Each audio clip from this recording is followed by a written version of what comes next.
Hello everyone, welcome back to Frank's Small Farms. Here is another day on Westwood Farm. Now, it's real time is about middle of June, but we're taking it back to about the middle of May, second week in May. So first of all, the gator's just going round the field, checking on the sheep. 4 cows with 4 calves out in the field now. The sheep, update on them, the lambs need bringing in for worming and whatever soon. And the sheep need dagging out.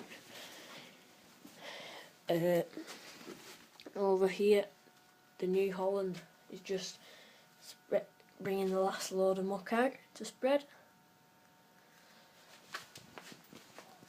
Over at the yard,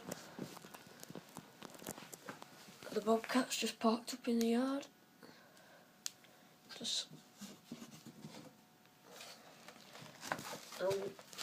The forward there is just scraping up that sawdust into a nice pile, getting a bit spread out all over the shed. I think that is all for today, so thank you for watching. Please like, subscribe and leave a comment below, and I will see you in the next video. Bye.